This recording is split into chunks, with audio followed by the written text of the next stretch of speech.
हर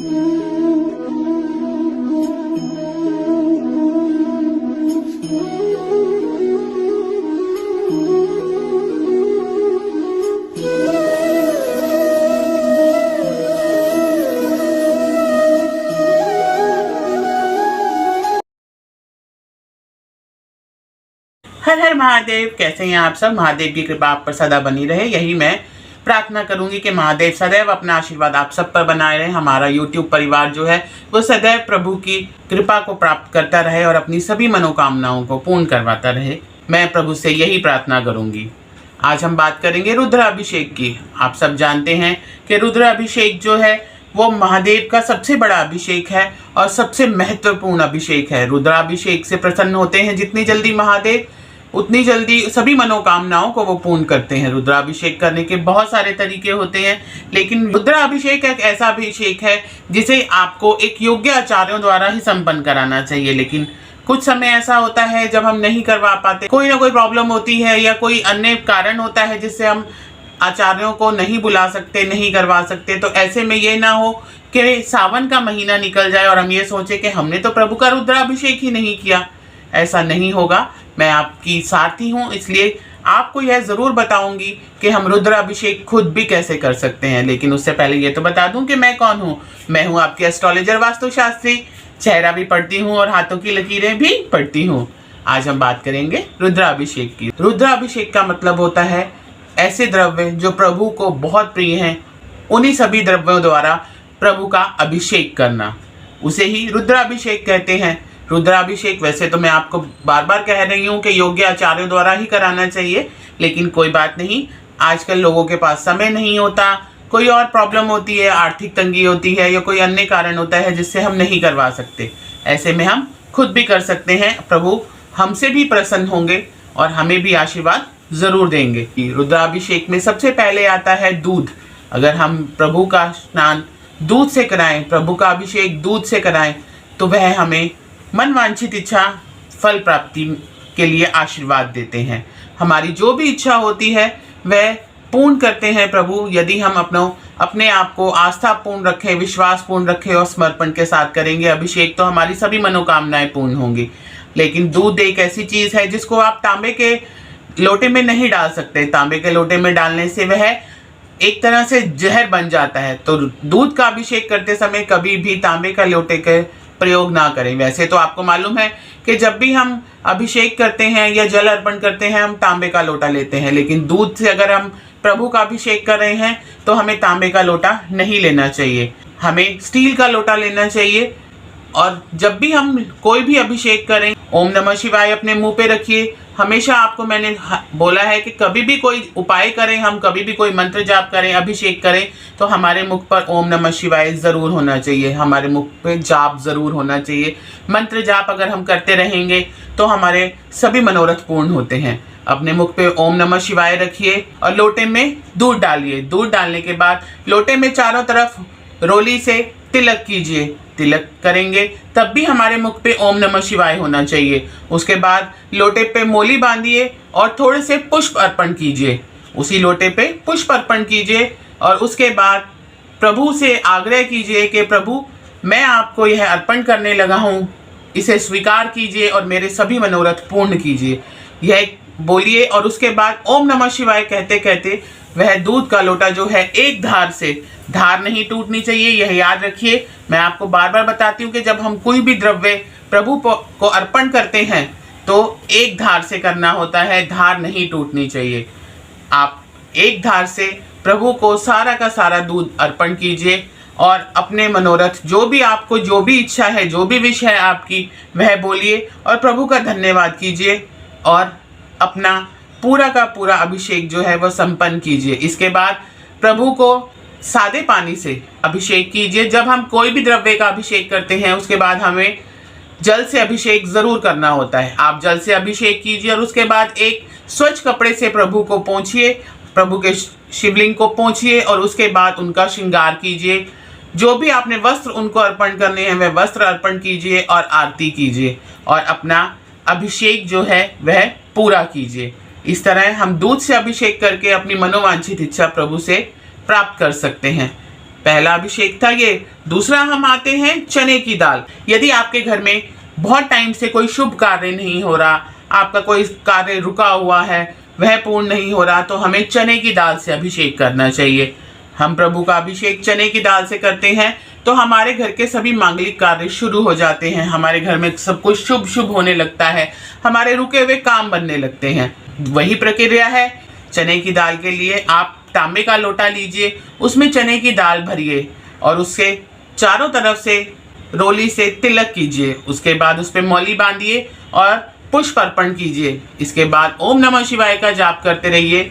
आपको यह पता है, मैंने आपको बोला है कि सदैव आपके मुख पर मंत्रोच्चारण रहना चाहिए। ओम नमः शिवाय कहते हुए प्रभु को यह चने की दाल अर्पण कीजिए। मैं फिर से कहूंगी, एक साथ ही कीजिएगा, यह नहीं कि रुक रुक के करें, आप एक साथ ही अर्पण कीजिएगा।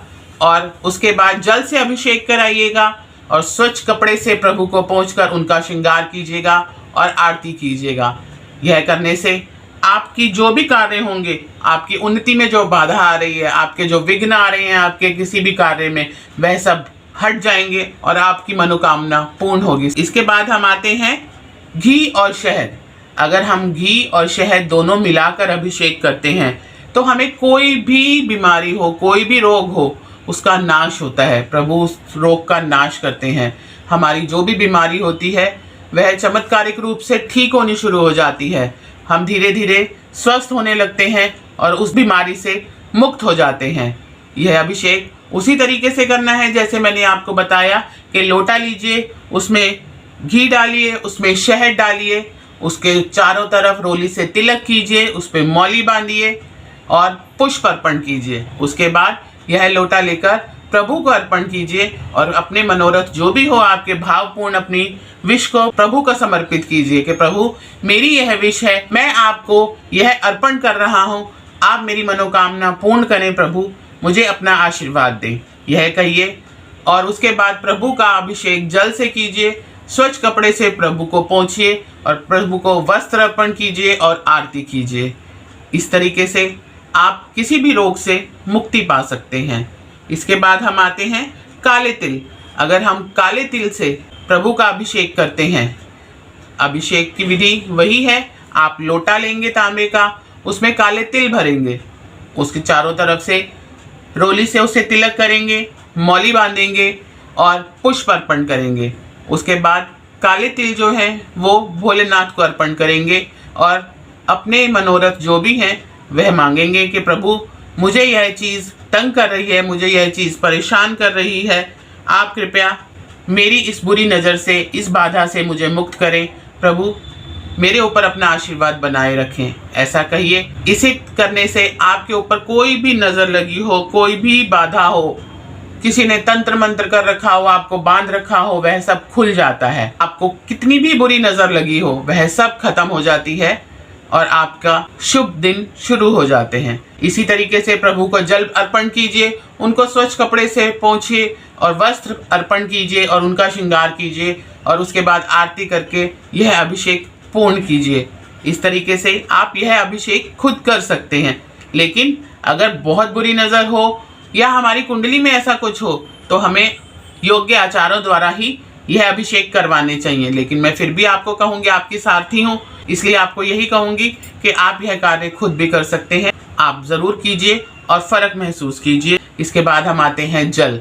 जल एक ऐसा द्रव्य है जिसके द्वारा हम प्रभु से सभी मनोकामनाओं को पूर्ण करवा सकते हैं, सभी अपने दुखों से मुक्ति पा सकते हैं। प्रभु ने जल के लिए हमें यह आशीर्वाद दिया हुआ है कि कोई भी मनुष्य अगर मुझे कोई चीज़ अर्पण नहीं कर सकता तो वह मुझे जल अर्पण करे, मैं उसके सभी दुखों को दूर करूँगा और सभी सुखों से उसकी झोली भर दूँगा।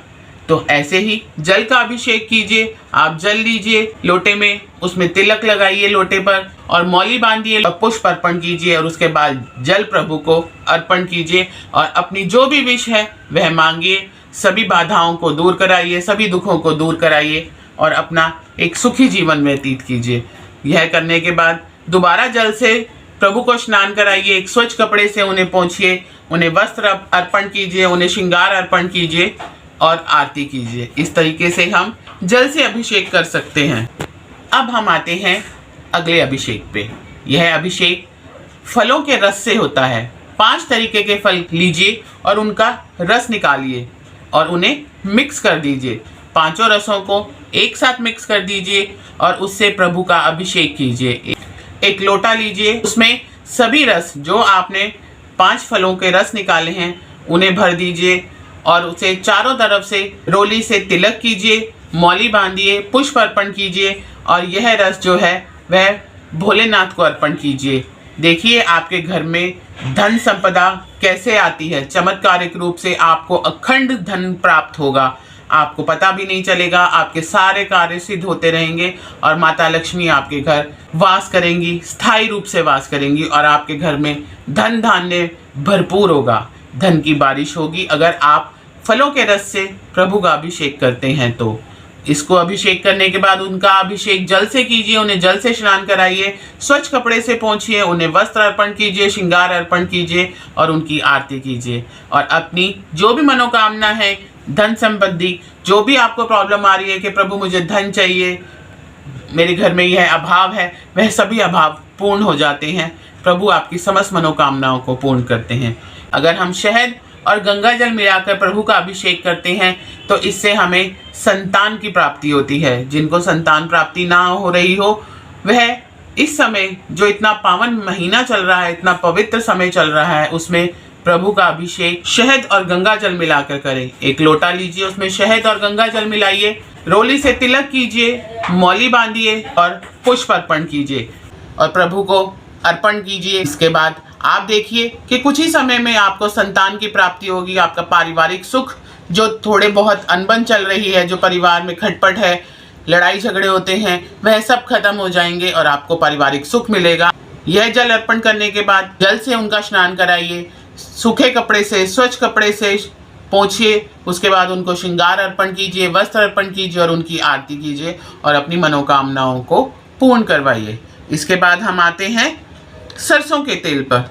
सरसों का तेल एक ऐसा अभिषेक है जो हर पंडित, हर आचार्य नहीं कर सकता। यह करना बहुत मुश्किल होता है, लेकिन मैं फिर भी आपसे कहूँगी कि कोशिश कर लीजिएगा कि आप कर लें। लेकिन यह अभिषेक ऐसा अभिषेक है जिसे आप योग्य आचार्यों द्वारा ही करवाएं तो ज़्यादा फलदायी होगा।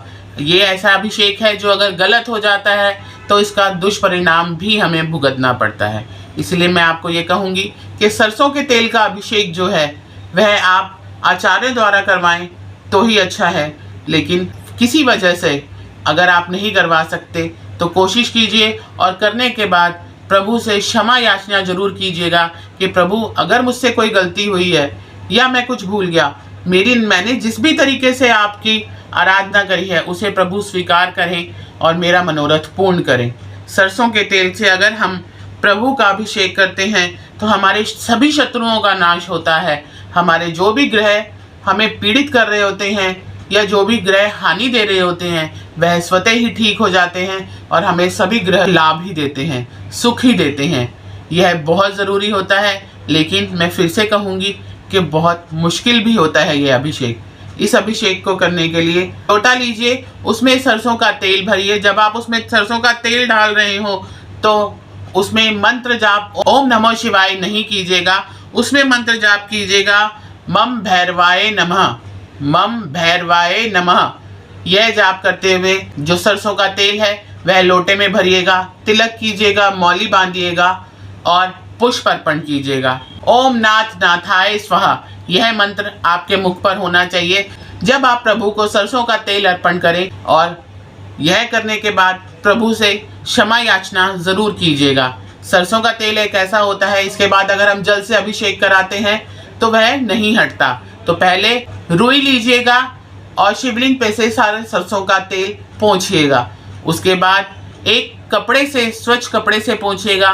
उसके बाद जल से स्नान कराइएगा, दोबारा स्वच्छ कपड़े से पोंछिएगा, श्रृंगार अर्पण कीजिएगा और उनकी आरती कीजिएगा और अपनी सभी बाधाओं से मुक्ति का पाने के लिए उनसे प्रार्थना कीजिएगा। इस तरीके से यह अभिषेक है जो मैंने आपको बताया कि आप स्वयं ही कर सकते हैं, लेकिन बहुत ध्यान से। लेकिन मैं फिर भी आपसे यही कहूँगी कि अगर सामर्थ्य हो तो योग्य आचार्यों द्वारा ही अभिषेक संपन्न करवाएं। रुद्र अभिषेक योग्याचार्यों द्वारा ही कराया जाता है। ये एक बहुत बड़ा उत्सव होता है, एक तरह से बहुत बड़ी पूजा होती है आपके घर की, जो आपको बहुत फलदायी होती है। एक छोटी सी बात और आपको बताती हूँ, रुद्राभिषेक में जो मंत्र जाप किए जाते हैं वो लघु रुद्रिका है। अगर आप लघु रुद्रिका कहीं से आपको मिल जाए या आप YouTube पे सर्च करें और वह भी मंत्रोच्चारण साथ में लगा दें और साथ में खुद अपने मुख पर ओम नमः शिवाय रखें, तो आप सभी मनोकामनाओं को अपना पूर्ण करवा सकते हैं। पूरे महीने में एक बार हमें रुद्राभिषेक ज़रूर करना चाहिए। वैसे तो मैं ये कहूँगी कि हर सोमवार करें तो बहुत अच्छी बात है, लेकिन अगर नहीं कर पाएँ तो पूरे महीने में, सावन के पूरे महीने में एक बार हमें रुद्राभिषेक ज़रूर करना चाहिए। पंचामृत से स्नान कराइए, वह तो सबसे ज़्यादा ज़रूरी होता है। जब भी कोई रुद्राभिषेक कराएं तो पंचामृत से स्नान ज़रूर कराएं प्रभु को, और अपनी सभी मनोकामनाओं को पूर्ण कराएं। आज के लिए इतना ही। मैं फिर आऊँगी कुछ नया, कुछ अद्भुत लेकर। आप अपने साथी के साथ प्यार बनाए रखिएगा, प्यार देते रहिएगा, प्यार लेते रहिएगा, खुश रहिएगा और सबको खुश रखिएगा। मैं फिर आऊँगी, इंतज़ार कीजिएगा। यह अभिषेक हैं, इन्हें ज़रूर कीजिएगा। अगर वीडियो अच्छी लगे तो लाइक ज़रूर कीजिएगा, शेयर ज़रूर कीजिएगा और कमेंट्स भी ज़रूर कीजिएगा। अगर अभी तक आपने चैनल सब्सक्राइब नहीं किया है तो चैनल को सब्सक्राइब ज़रूर कीजिएगा। यह वीडियो जितनी हो सके उतनी शेयर कीजिएगा, यह ज़रूर करिएगा और देखिएगा आपकी ज़िंदगी में कैसे चमत्कारिक प्रभाव होते हैं। और जो भी प्रभाव हो बताइएगा ज़रूर कमेंट्स में। मैं फिर मिलूँगी, फिर आऊँगी कुछ नया अद्भुत लेकर। आज के लिए इतना ही। हर हर महादेव।